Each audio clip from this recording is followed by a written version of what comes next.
¿Has intentado importar un producto a México y te pidieron que lo etiquetaras?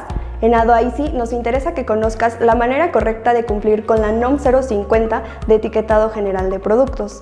Esta norma abarca 3 grandes rubros: etiquetado, instructivo y garantías.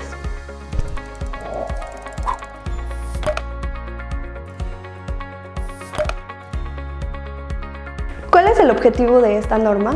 El objetivo principal de esta norma oficial mexicana es establecer la información mínima que deben llevar todos aquellos productos destinados a un consumidor en el territorio nacional. Pero también hay algunas excepciones. Entre ellos están productos a granel, animales vivos, refacciones o repuestos, libros, revistas y periódicos. Es importante que sepas que toda la información que coloques en tu etiqueta deberá de estar siempre en idioma español.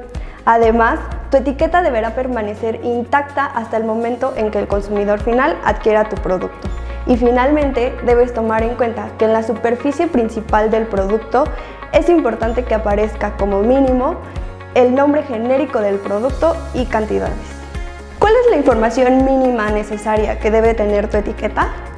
Nombre genérico del producto, modelo, marca y cantidad, razón social, domicilio y RFC del importador o productor, país de origen e instrucciones de uso. Si tu producto requiere de algún instructivo, la información mínima necesaria que deberá llevar es razón social y domicilio del productor o importador, modelo del producto, teléfonos de servicio dentro del territorio nacional, precauciones para el usuario o consumidor e instrucciones de instalación, ensamble, conexión para su correcto funcionamiento.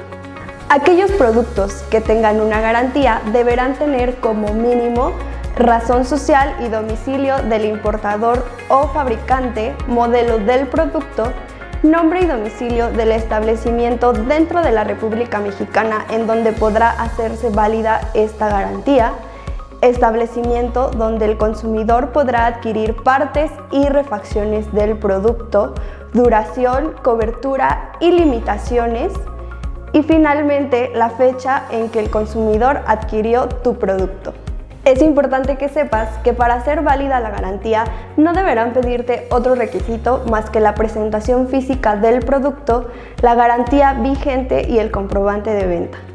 Si te gustó nuestro video y ha sido de ayuda para tu importación, dale like y suscríbete a nuestro canal.